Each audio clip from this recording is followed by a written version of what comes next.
The signature every century has been its skyline. The very ancient, the old, the medieval, the modern.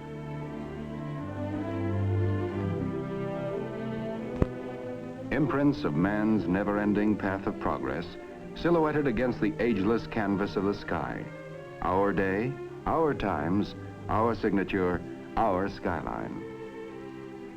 Metal fingers beckoning to the invisible, calling to sound the ear cannot hear, and sight beyond the range of the unaided eye. Our era, the era of television. The dream of television had persisted for centuries. The human eye is a miraculous instrument, perceptive, sensitive, forever tuned to the pulsating wavelengths of light. Yet the eye is hemmed in by horizons. It cannot see over a hillside or beyond the haze of distance. To extend the range of human eyesight, man developed marvelously sensitive instruments, binoculars.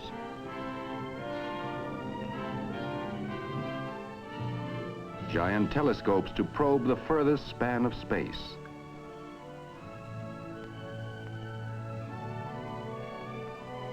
But always there were barriers, distance. Could man fling pictures to the sky and gather them in at a distant point? It was a provoking challenge. And nowhere did the challenge provoke more unending experiment and research than at RCA. As far back as the 1920s, two men took up this challenge. They shared the irresistible dream of television. David Sarnoff, chairman of the board of RCA. Dr. Vladimir Zworykin, honorary vice president and technical consultant of RCA. Dr. Zworykin, every now and then I like to put the calendar back and remember another important occasion when you came to my office. You were a good salesman, and I was a good dreamer. We talked about broadcasting moving images by electronics. And I remember that I asked you what it would cost to develop an all-electronic television system. Do you recall your estimate? Of course I remember. I asked something like $100,000. Your estimate missed by quite a bit. It cost RCA more than $50 million to create, develop, and introduce America's first all-electronic television system. And since that time, as you know, RCA has spent another $70 million to pioneer and develop the compatible color television system. But how well that money was spent. We succeeded in extending human sight far beyond the horizon. Yes. This is wonderful thing about television. The extension of our sight. You are better acquainted with this progress, General, than anyone because of your participation and leadership in so many phases of television development. It was nearly 30 years ago when I came to your office with that tube, the first eye of television. Yes, I well remember it. Nearly 30 years ago. And what a great invention this tube has become. It certainly has fulfilled its destiny. Well, General, this is the grandfather of the pickup tube. Do you want to see the newest grandchild? Well, I'm all for grandchildren. Let's have a look at it. Well, here it is. Well, this certainly looks very interesting. What do you expect this grandchild to do? Well, that's what we call miniature Vidicon. And I hope eventually it will replace all the existing pickup tubes for all the purposes. Well, that's very interesting and certainly very promising because what we need to do is to reduce the size and the cost of these components so that television, color television, both at the transmitting and the receiving end, may be within the reach of everyone. That is my hope. The turning point came in 1923 when Dr. Zworykin invented the iconoscope.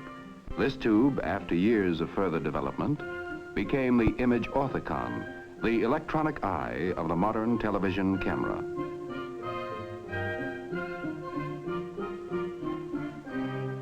In 1929, Dr. Zworykin and his associates announced the first successful electronic kinescope, forerunner of today's television picture tube.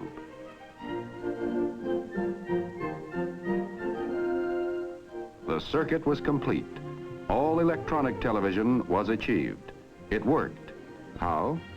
The lens of the television camera acts like the iris of the human eye. It gathers in the light rays and focuses them on a mosaic of light-sensitive material that is built into the picture tube. The light-sensitive material converts the light into electrical impulses, a reaction varying with the strength of the light. The optic nerve of the camera picture tube is the electron beam, controlled by electromagnets. The beam scans the picture, which is on the plate, in rapid sweeping motions from side to side, from top to bottom. When the beam hits the image, it loses varying amounts of electrons and then bounces back to the opposite end of the picture tube, where it is amplified millions of times.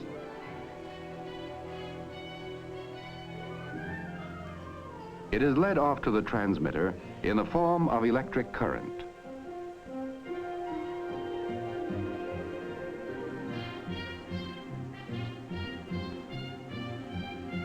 The signals are broadcast as radio impulses into space.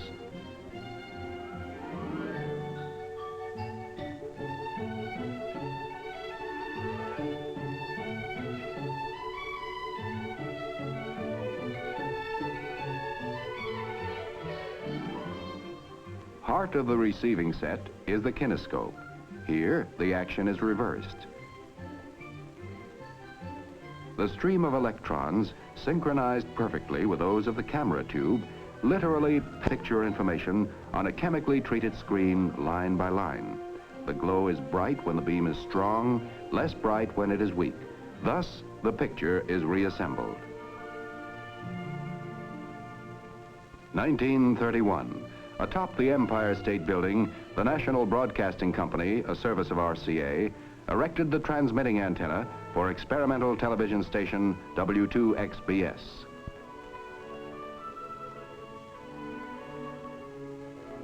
Now, RCA's technicians and scientists tackled the next goal, improvement of picture quality. Hitherto, using a mechanical process, the best that could be transmitted was a crude signal of 60 scanning lines. RCA turned to the new science of electronics, discarded the mechanical spinning disc, and soon doubled, tripled, then tripled again the scanning lines. Now television was really on its way.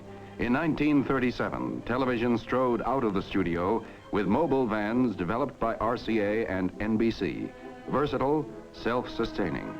New eyes, new vision for the world. A man could sit at home, yet his eyes could scan the countryside.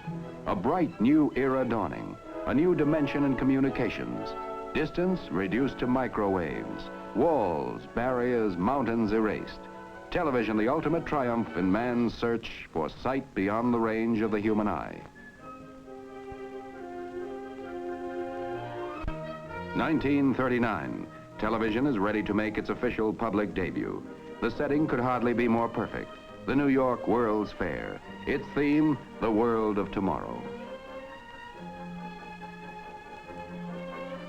And the world of tomorrow became the world of today.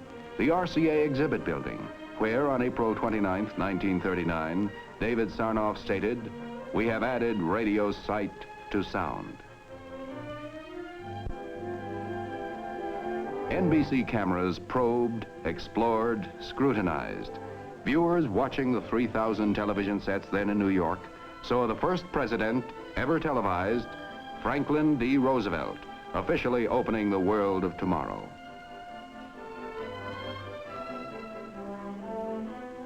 Via television, the viewers toured with the King and Queen of England through Pavilion and Midway. Day by day, television produced new adventures, new vistas, new excitement, new thrills. NBC presented the first baseball game ever televised, August 1939. 1940, the nerve-tingling drama of a national political convention, the first ever televised. Philadelphia and New York were knit together by the electronic miracle of television. Radio relays, pioneered by RCA, and the telephone company coaxial cables, wiped out the horizon as the far limit of telecasting. Still in the trial and error stage, television began studying its own future as a tremendous new medium of entertainment. The first programs were simple, unpretentious, proving grounds for technicians, cameramen, directors, writers, and performers. Slowly, the know-how was gained. Bit by bit, creative imagination began to give form and substance to the new art form called television.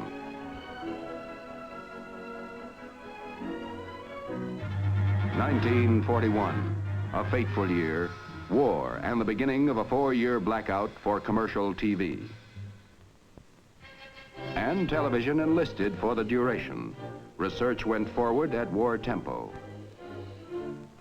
At RCA's David Sarnoff Research Center, Princeton, New Jersey, 24-hour shifts explored every corner of the new world of electronics.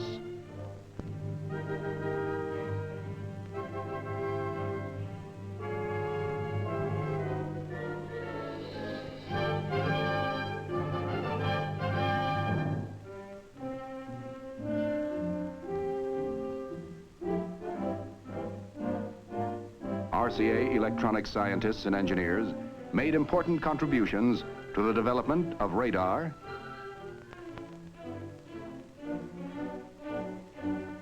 sonar for submarine detection,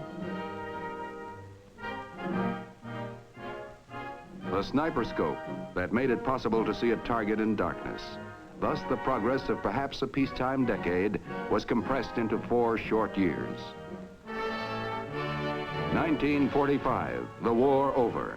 After 4 years of unparalleled war effort, denial, sacrifice, the American public hungry for the rewards of peace.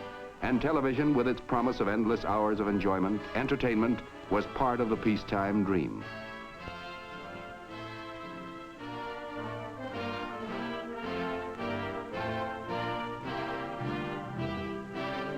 RCA, although by far the leading producer of television sets and television tubes, realized that the future health of the industry required the vital bloodline of competition.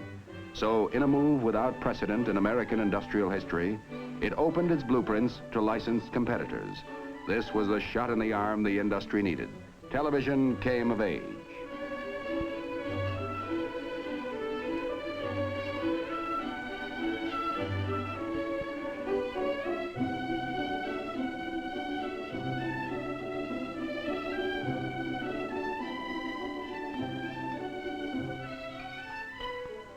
In the NBC studios, the cameramen, lighting experts, set designers, writers, directors were experiencing, studying, learning the new techniques of a great new medium.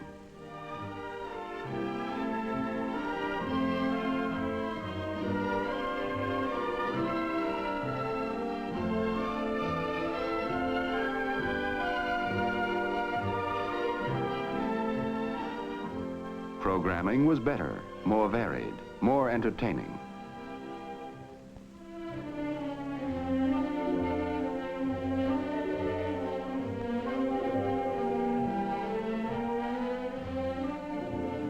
(1949), an historic television first, a presidential inauguration. As Harry Truman took the oath, the event was carried over the 16-city NBC television network, extending from Washington north to Boston and west to St. Louis. Television was moving with giant strides, and in less than half a dozen years, a flip of a switch in master control could send the television image coast to coast.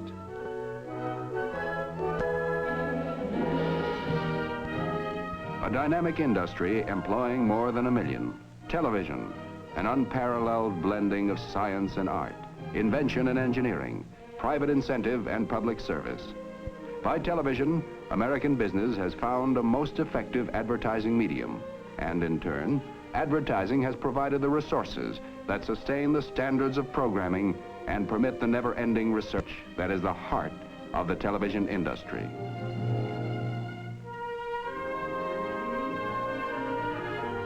Television servicing alone has become a major industry, employing nearly 100,000 people.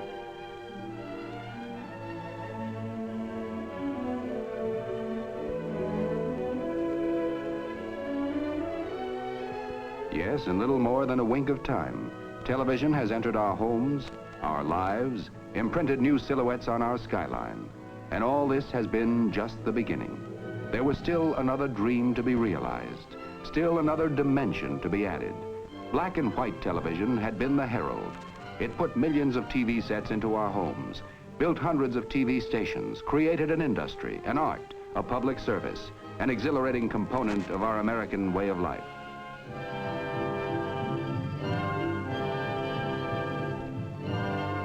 It provided the foundation for the next giant step forward.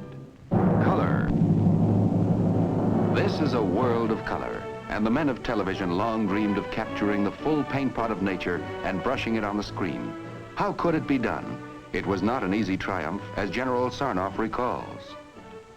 When we first began to think of television in the early 20s, we would have been content if only the rose could have been televised in black and white. That miracle had no sooner been achieved when the eye, sensitive to color, observed that the rose in monochrome lacked its true beauty, and the cry went up for color. Never had scientists been put under such pressure and demand. It has been my privilege and a fascinating experience to watch the scientists at work on color television. I marvel at their accomplishment in bringing into focus the principles of radio, optics, electronics, photography, chemistry, and many other essentials so that they might all work together to make color television practical. I congratulate the RCA scientists, researchmen, and engineers who pioneered and developed this new science and art, and then created the compatible color television system and the famed color picture tube. Color. Color, the touchstone of reality, the vivid, pulsating miracle that gives substance to shadows. Beauty, grace, and enchantment to a picture. Problem: how to harness a stream of electrons for color. Early, General Sarnoff had set forth the fundamental goals for color television.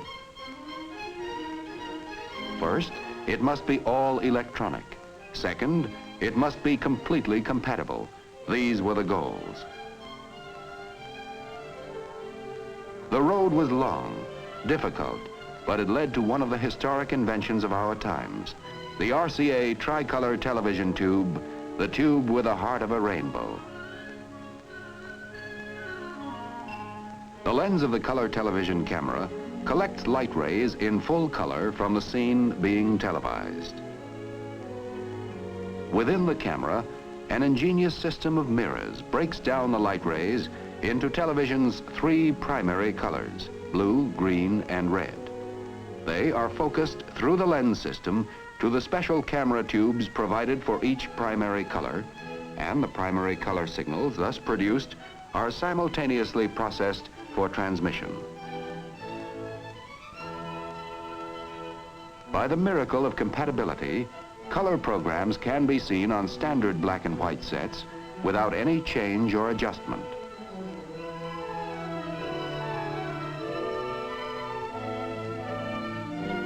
Color receivers, which can also pick up standard black and white broadcasts, decode the color information and apply the picture in all its vivid beauty to the tricolor tube. The world of color. Color captivates attention and brings the beauty of creation close to home. Color transforms the commonplace into the beautiful. It makes the humdrum memorable, gives new power to advertising and merchandising. color, the fabric of the rainbow riding piggyback on an invisible stream of electrons. The Tournament of Roses in Pasadena, California. Telecast in color by 21 stations of the NBC network in the first west to east transmission in color on New Year's Day, 1954.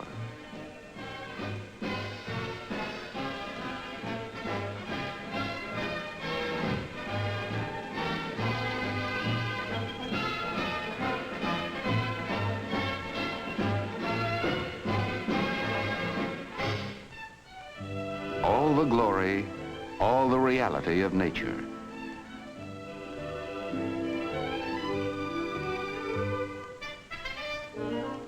With the added dimension of color, television programming probed new horizons. Once again, technicians and artists accepted the challenge. In an incredibly short time, they had devised the techniques to integrate color into television programming. An old word took on new color, new meaning. Spectacular, an adjective made over into a noun. Spectacular, the finest in television programming.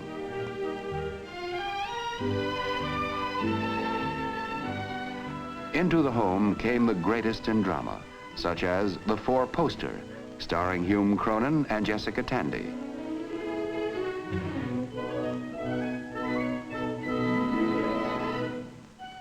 The list of spectaculars continues to grow to imposing proportions.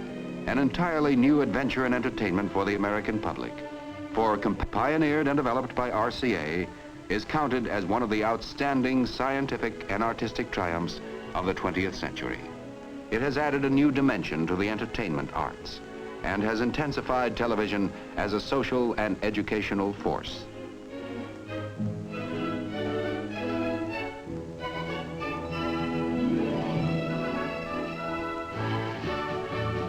Mobile units in a coat of many colors transmit outdoor color telecasts, adding new sparkle and new buoyancy to television coverage of great sporting events. The first World Series ever color televised, 1955.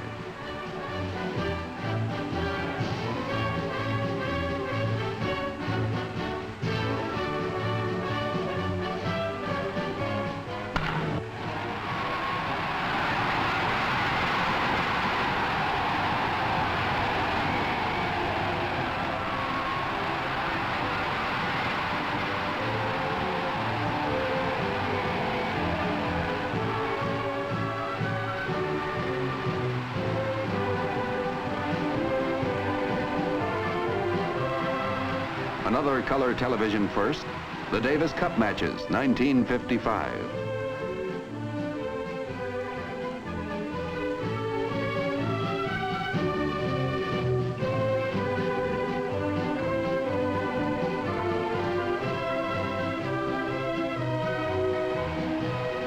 Football, the youngest art form, the easiest understood, the liveliest, the brightest, television full and captivating color.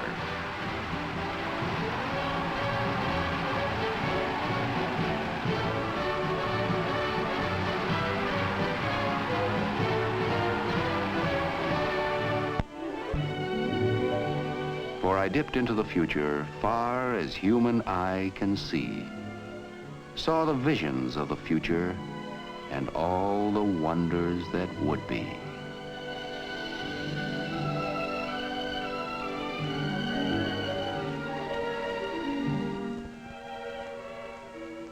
One day through television, the entire world will stream into our living rooms with the velocity of light.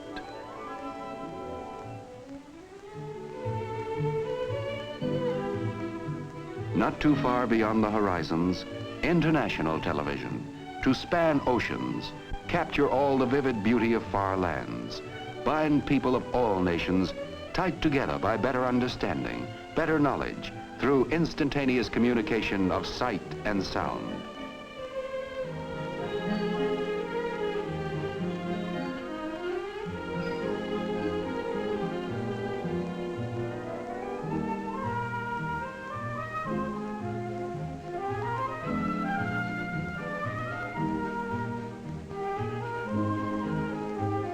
Motion, color, vibrancy, people, In the twinkling of an eye, it is caught by the lens of the color television camera, transmitted by invisible waves to all points of the compass. Atop a million homes, antennas pluck the pictures from the sky. At a flick of a switch or the turn of a dial, the scene reappears on the television screen. To perform this split-second magic with true fidelity of color, of sound, of reality, this is the wonder of color television. Compatible color television, an historic example of RCA's continuing efforts to open new horizons of electronics for living. Electronic, easier and safer.